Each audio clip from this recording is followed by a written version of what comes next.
चाहे तुम सारी जिंदगी सत्संगों में जाते रहो, गुरुओं के पास बैठते रहो, कितनी जबान से बड़ाई करते रहो, कितनी बातें बनाते रहो, बातों से भगत नहीं बनता है। चापलूसियों से भक्ति नहीं होती है। चतुराई इस मार्ग में काम नहीं आती है। इसमें करनी करता है वो बड़ा है। ये करनी का भेद है नहीं बुद्धि विचार, बुद्धि छोड़ करनी करे तब पावे कुछ सार। अब करनी वो करेगा पहले जो हमारे अंदर विकार है, उन विकारों को दूर किया जाए, घरों में प्यार प्रेम शांति रखी जाए, बूढ़े बुजुर्ग की माँ बाप की इज्जत और कदर की जाए, बराबर के हैं उनके साथ प्यार का और मित्रता का व्यवहार किया जाए, अपने निजी हित के लिए किसी के साथ धोखा ना किया जाए। तुम्हारे से जो बन पड़ता है दूसरे के हित के लिए, सुख देने के लिए, तन से मन से धन से जो तुम मदद कर सकते हो, दूसरे जीवों पर दया करो और अहिंसा का मार्ग अपनाओ। जिंदगी में सच्चे होके बरतो। सच्चाई में जो बरतोगे तुम्हारे आत्मा का जो बल मिलेगा, तुम्हारी इच्छा शक्ति को दृढ़ करेगा, तुम्हारे आत्मबल को जगा देगा और तुम्हारे अंदर वो ताकत आएगी कि चाहे तुम संसार के पदार्थों से बेशक निर्धन रहोगे, गरीब रहोगे, कमजोर रहोगे, लेकिन आत्मिक बल आप में वो होगा जो आपको कभी भी गिरने नहीं देगा। जो इस मार्ग पर चलता है, सच्चाई के रास्ते को अपना के चलता है ना, वही इंसान भक्ति के मार्ग में कामयाब होता है। तुम देखो जिन्होंने हेरा फेरी की, चोरी की, ठगियां की, उनके इस काम बिगड़ते हुए देख लो, कुछ दिन चलती है, उसके बाद सब बर्बाद हो जाता है। सब बर्बाद होता है। क्यों होता है कि बाड़ू के ऊपर जो दीवार खड़ी की जाती है, महल नहीं बनता। वो एक बार दिखाई देगा। बर्फ जब गिरती है, बच्चे खेलने वाले बर्फ के बड़े बड़े मकान बना लेते हैं, लेकिन जब मौसम गर्मी का आता है, बर्फ पिघलती है, खत्म हो जाते हैं, वो स्थायी नहीं होते। हवाई दुर्ग बनाने से काम नहीं चलता। भक्ति के मार्ग में जरूरत है आदमी के आत्मबल की। आत्मबल आपको कहां से मिलेगा? गुरु वो ताकत है। एक आदमी मेरे से कहने लगा गुरु क्या देता है? मैं कहने लगा गुरु क्या नहीं देता। कल मैंने इस बात का भी इतनी बात कही थी, जिक्र किया था, गुरु क्या नहीं देता। मुझे पूछ के देखो गुरु क्या नहीं देता। दुनियादारी के लोग शायद सोचते होंगे पैसे दे दिए होंगे गुरु ने। अरे क्या चीज है ये, मायने नहीं रखते, ये तो पैर चूमते हैं। तुम सच्चे बन के तो देखो एक बार। गुरु का जो धन है वो कौन लेगा? गुरु तो वो ताकत देता है कि ये चीजें तो उसके पीछे भागनी शुरू हो जाती हैं, जरूरत नहीं पड़ती इनकी। लेकिन हम गुरु को भूल जाते हैं। गुरु के घर के हैं, उनके घरों की हालत देखो, बच्चे उनके शराब पीते हैं, गंदे से गंदे दूसरे कर्म करते कहते हुए शर्म आती है। उनके बुजुर्गों को देखो, वो सत्संग की डींग मारते हैं, और उनका निजी जीवन देखो तो इतना भद्दा गंदा है कि आदमी को देखने से नफरत आती है। किस नाम के सत्संगी कहोगे? मैं छिपा के नहीं रखता, मैं बिना नाम लिए कह देता हूं, ताकि उनको वो चोट लगे दिल में तो उनको पता लगे कि मैं हूं। लेकिन ऐसे लोग अपने ऊपर लेते भी मानते भी नहीं है, भागते फिरते हैं रात दिन, चैन नहीं एक पल का। अरे गुरु ने यही बताया था कि गुरु क्या देता है? गुरु इंसान को वो आत्म शक्ति, आत्म बल देता है। गुरु तुम्हारे विकारों को मिटाता है। गुरु तुम्हारे जन्म मरण के बंधन को कटाता है। लेकिन वो चीजें जाहिर में दिखाई नहीं देती, वक्त आने पे पता लगता है कि गुरु क्या है। गुरु की राह पे ही नहीं चले। इसीलिए स्वामी जी महाराज ने कही गुरु करो खोज कर भाई, और गुरु बिन को राह न पाई। आज तक बता दो, गुरु के बिना तो संसार के रास्ते नहीं मिलते। रास्ता भटक जाते हो, जो रास्ता दिखा दे वो गुरु है। स्वामी जी महाराज और हजूर महाराज जी कमरे में बैठे हुए थे। एक चिड़िया कमरे में बंद होगी। जब आपस में उनकी वार्तालाप थी, कोई बात हो रही थी, तो हजूर महाराज ने उठ के देखा कि चिड़िया कमरे में बंद होगी, वो इधर उधर भागती फिरती है। स्वामी जी महाराज देखते रहे। हजूर महाराज खड़े हुए, दरवाजा खोल दिया, चिड़िया उड़ गई। कहने लगे कि सालिग्राम, तूने अब चिड़िया के लिए गुरु का काम किया। ये करता है गुरु। ये जीव छटपटाता है संसार में इसी तरह से, उधर टक्कर मारी उधर टक्कर मारी, लेकिन गुरु आता है, गुरु उसके दिल में वो भाव जगाता है, वो प्रेरणा देता है, वो मार्ग देता है, वो अज्ञान मिटाता है, और जिसका तिमिर दूर हो जाता है वो गुरु का ही होकर रह जाता है। वो इंसान गुरु को पहचानेगा। ये है गुरु को जानने पहचानने का क्राइटेरिया। जो गुरु को समझ गया, समझ लो उसने सब कुछ समझ लिया। जो गुरु को नहीं जाना उसने कुछ नहीं जाना। जीवन आपका जब सार्थक है जब समाज से भी तालमेल करके, अगर हम समाज के विरोधी हो जाएंगे, आप लोग कह देते हैं काफी लोग कि हम सत्संगी हैं, हम ये नहीं करते, हम वो नहीं करते, हम पूजा पाठ नहीं करते। भाई करो ना करो, तुम क्यों, मुझे पता है क्यों नहीं करते तुम, कि तुम तो इधर के रहे ना उधर के रहे, दोनों दिन से गए पांडे हलवा मिला ना मांडे। ना तो तुम लौकिक भक्ति कर सके ना तुम परलौकिक कर सके। लौकिक भक्ति है पूजा पाठ करना, तीर्थ व्रतों पर जाना। अगर ये हमारे समाज की दुनियादारी की मर्यादाएं हैं, क्यों तोड़ो, उनके अनुसार बरतो। लेकिन आत्मा उन्नति के लिए तो सुरत शब्द का योग जो होगा वो तुम्हारे चित्त को, अंतःकरण को, मन को साफ करेगा और तुम्हारे अभेद जो दरवाजे हैं उनको खोलेगा। जो तुम्हारे जन्म जन्मांतर का कर्म का भार लेके आए थे उसको वो मिटा सकता है, ऐसे नहीं मिटता। जो जाहिर में भक्ति करते हो, दुनियादारी की बाहर की चीजें हैं, उनका बहाना लेके मत बचो। जहां जाते हो उनकी मर्यादा के अनुसार काम करो, नहीं तो दुनिया तुम्हारी विरोधी हो जाएगी। हम समाज में रहते हैं, दीन गवाया दुनी शेर, दुनी ने 40 हाथ, पांव कुलाड़ा मारिया गाफिल अपने हाथ। अरे दीन गंवा दिया हमने दुनिया के लिए, ये दुनिया को खुश करने के लिए दूसरे कामों में तो लिपटे रहे, अपना धर्म गंवाया हमने। लेकिन ये दुनिया साथ नहीं चलती। परंतु क्या किया हमने, वैसा काम कर लिया जिस प्रकार से आदमी अपने ही पैर पर खुद कुल्हाड़ा मार लेता है। विवेक की आंख को जगाओ, अपने अंतर में कभी सोच के देखो कि जीवन का लक्ष्य क्या है, अर्थ क्या है, मायने क्या है जीवन के। अगर खाना पीना सोना उठना बैठना है तो पशु पक्षी जीव जंतु सब करते हैं। ये मूर्त है, मिट्टी की चलती फिरती मूर्त है। ये कोई फायदा नहीं है। मालिक ने इंसान का रूप दे के मौका दिया है कि हम करनी करके इसी जीवन में अपने जन्म मरण के बंधनों से मुक्ति पालें और अपने जीवन को सफल करें। सफल जब करोगे कि जब एकांत के स्थान में जाके नाम का चिंतन करोगे,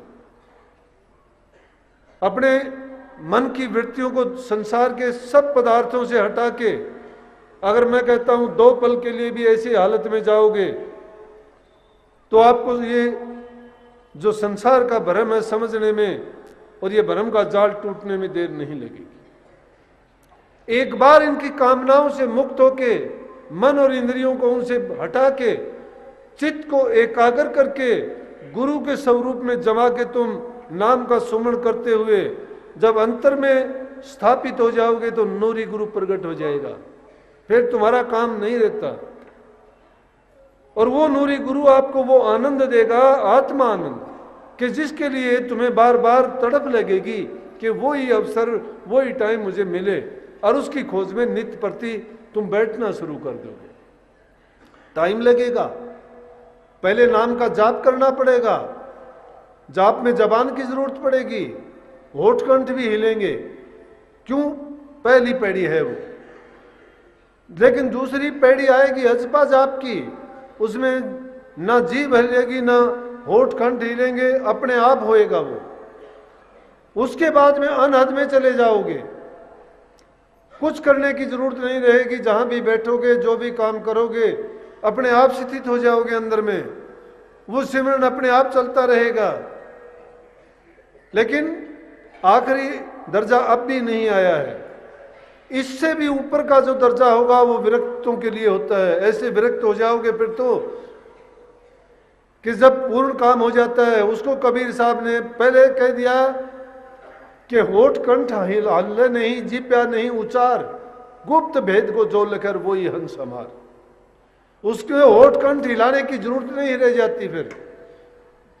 और दूसरी जगह कहा कि जाप मरे अजपा मरे अनहद भी मर जाए, सूरत समाने शब्द मरता ही काल नहीं खाए। जाप नहीं रहता वहां पे जब जाओगे, अजपा भी नहीं रहता वहां पर, और अनहद भी जो शब्द की धुन सुनते वो भी नहीं रहेगी। ये शब्द के भेद भी जब जब तुम रूहानी दर्जों पे चलते जाओगे, चढ़ते चलाओगे, किताबों के मेरे कहने से नहीं। अब ना ही 5 धुन को मानो ना 10 को मानो। 5 को क्यों? 5 की व्याख्या करके किताबों में बहुत लिख दिया कि पहले घंटे की धुन आएगी, फिर शंख की आएगी, फिर सारंगी सितार की आएगी, बंसरी की आएगी, फिर बीना की आएगी। लेकिन इन 5 धुनों को सुनने से पहले जो पहली धुन घंटे की बताई, उससे पहले बहुत धुन आती है, एक नहीं है। चरणदास जी जो सुखदेव महाराज के शिष्य थे, उन्होंने तो 10 प्रकार के वर्णन किए है। उन्होंने 10 प्रकार की धुन बताई है, लेकिन इन 5-10 के चक्कर में नहीं पड़ना। जब अंतर में तुम जाओगे और वो धुन अपने आप जब आएंगी, 3 ही चीज हैं। और क्या कहा महापुरुषों ने कह दिया कि सुरत शब्द अनुभव रूपा, तू तो पड़ा भरम के कूपा। सुरत और शब्द दोनों अनुभव के बिना नहीं मिलते।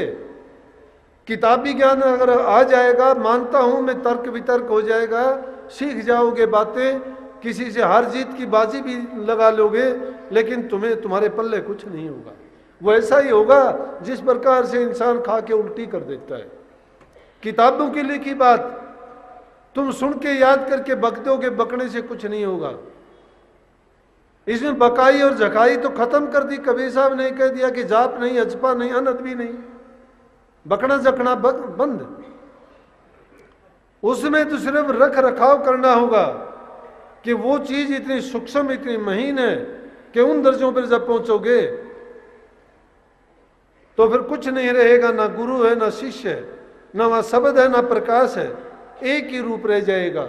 और वही सत्य है, वही सार है, और उसी के लिए वही सत्ता है जिससे सब कुछ प्रकट हुआ है। लेकिन उसका गुप्त रास्ता है, वो 10वां द्वार। उस 10वें द्वार के लिए क्या कहा है? पलटू साहब कहते हैं कि उल्टा कुआ गगन में 30 में जड़े चिराग, 30 में जड़े चिराग बिन रोगन बिन बाती, जलता है 6 ऋतु 12 मास जड़े दिन राती, निक से एक आवाज चिराग की ज्योति माई, निक से एक आवाज चिराग की ज्योति माई, गुरमुख सुनता और कोई सुनता नहीं, पलटू जो कोई सुने 30 के ऊंचे भाग, और उल्टा कुआ गगन में 30 में जड़ा चिराग। वो उल्टा कुआ 10वां रास्ता है, जो गुप्त रास्ता है। 9 दरवाजे शरीर में लगे हैं। 10वीं गली के रास्ते से जब जाओगे, उस रास्ते का जिक्र है ये। एक दिन में तय नहीं होगा, 2 दिन में तय नहीं होगा। कभी कोई सोचता हो पहले तो विषय विकारों में हमने जो ताकत थी देखने वाली, ब्रह्मचर्य का नाश कर लिया। चरित्रवान आदमी जितना जल्दी इन मंजिलों को तय कर सकता है, जिसका आचरण बहुत अच्छा है, जिसके लिए महापुरुषों ने अष्टांग मार्ग बता दिया। महात्मा बुद्ध ने, स्वामी जैन ने कहा कि वहां पर पवित्र रूह ही ये काम कर सकती है।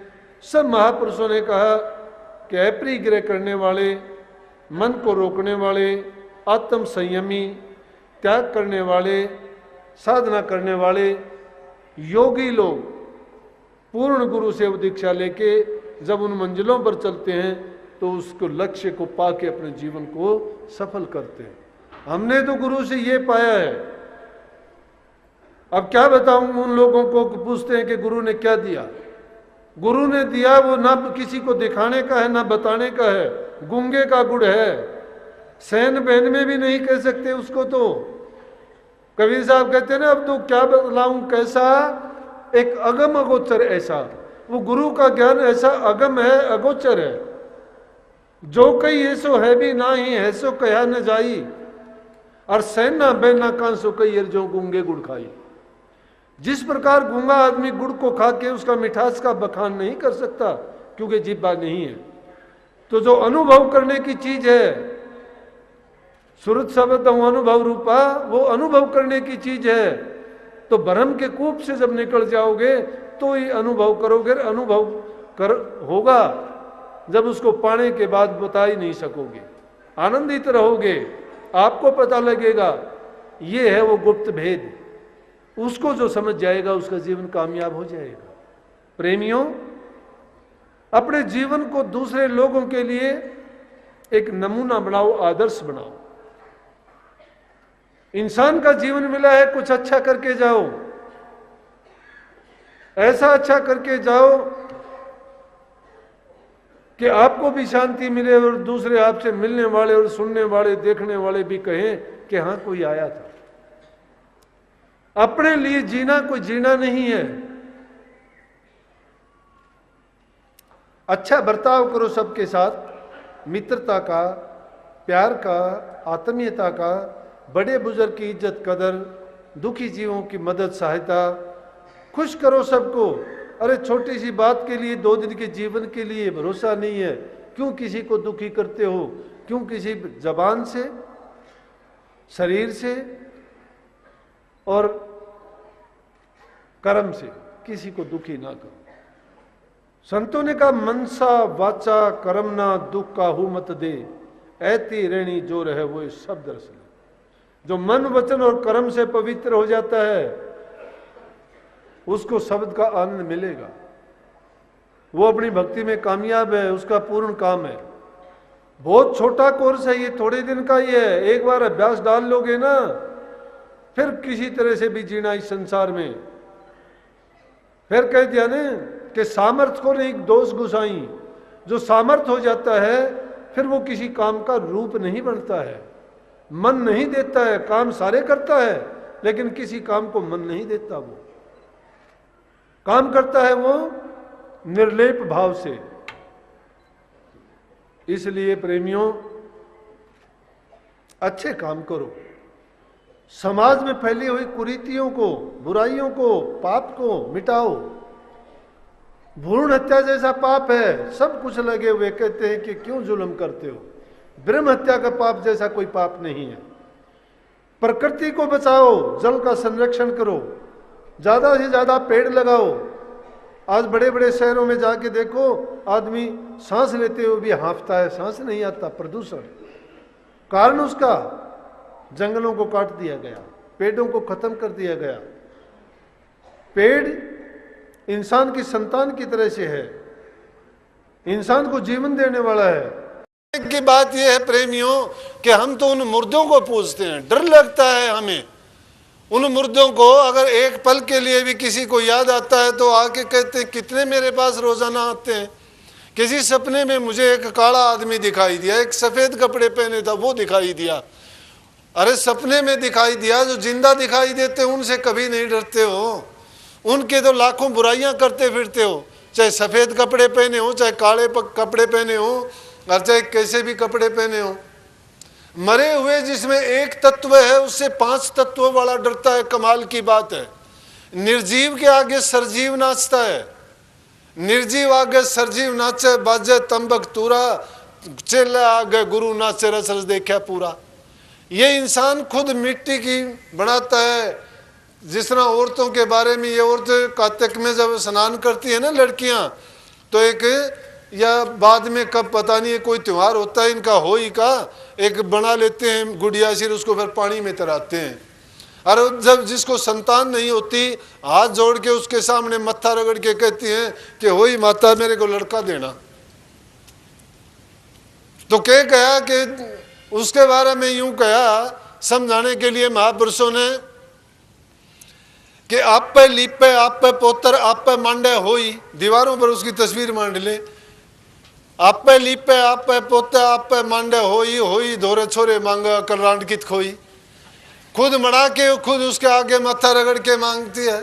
ये हालत इंसान की भी है। ये सरजीव है, इसमें जीव है, जीवधारी है, समझ है, सारी क्रिया करता है, लेकिन अपने हाथ से मिट्टी की बनाओ, चाहे वो पत्थर की बनाओ, चाहे छीणी हथौड़ों से काट के बनाओ, उस मूर्ति को खुद सजा कर खुद ही हाथ जोड़ता है उसके सामने। खुद बनाई है, मिस्त्री से बनवाई है, उसके आगे हाथ जोड़ते हैं। अरे बनवाते हैं, लेकिन उनका अब ये मतलब नहीं कि वो तुम्हारा कोई काम कर देंगे। वो जड़ है, एक तत्व है, वो मिट्टी तत्व है। इंसान में तो पांचों तत्व है, जल अग्नि वायु पृथ्वी आकाश, तीनों तत्व है, तीनों गुण इसमें। पांचों तत्व और तीनों गुण है, रजोगुण तमोगुण और सतोगुण। ये सारे मिलके सारी सृष्टि की रचना है, और वही एक इंसान में इकट्ठे कर रखे। और किसी जीव में ये ताकत नहीं दी गई, ना किसी पदार्थ में ये चीजें इकट्ठी की गई। किसी में एक तत्व प्रधान चार खान के जीव हैं। कोई अंडे से पैदा होते हैं, कोई जेर से पैदा होते हैं, कोई जल से पैदा होते हैं, कोई पसीने से इससे पैदा होते हैं। ये चार खान में 84 लाख योनि के जो जितने भी जीव हैं, इनमें से इंसान भी 4 लाख प्रकार के हैं। लेकिन उन 4 लाख प्रकार के में भी अकेला इंसान, भूत गंधर्व पितर बांदर भालू, उनमें ये ताकत नहीं है।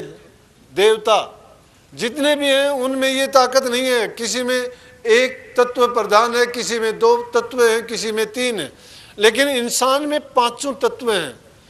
और किसी में 1 गुण है, किसी में 2 गुण है, लेकिन इंसान में तीनों गुण हैं। तो त्रिगुणात्मक शक्ति है इसमें, 5 तत्व हैं। जो ब्रह्मांड में रचना की गई वो छोटा ब्रह्मांड रूप इंसान का खुद है।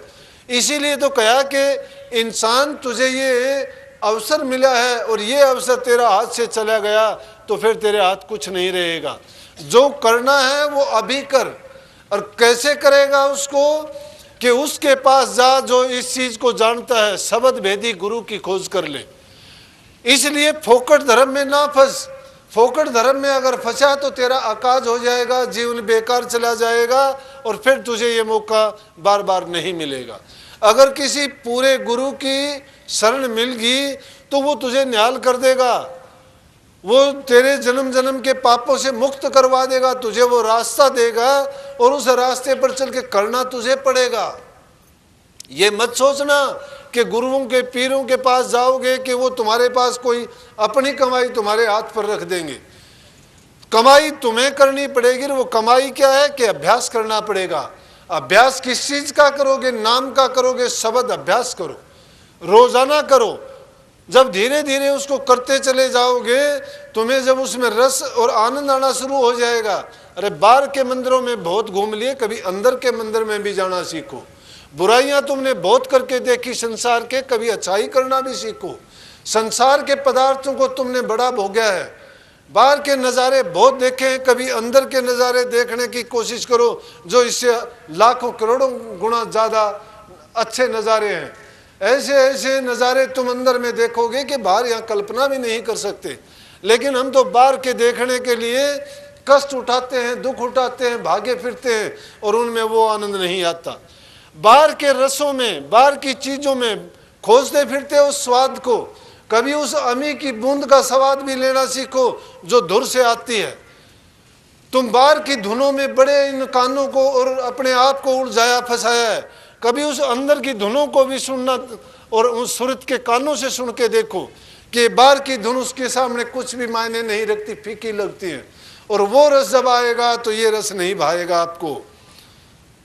उसका तो कोई वर्णन नहीं कर सकता। वो गूंगे का गुड़ क्यों कह दिया कबीर साहब ने कि गूंगा जो गुड़ खा लेता है उसका स्वाद का वर्णन नहीं कर सकता। तो इसलिए उस स्वाद को कौन चखता है? हमारी सूरत चखती है। सूरत कौन सी है? उसको रूह कहो, परमात्मा आत्मा कहो।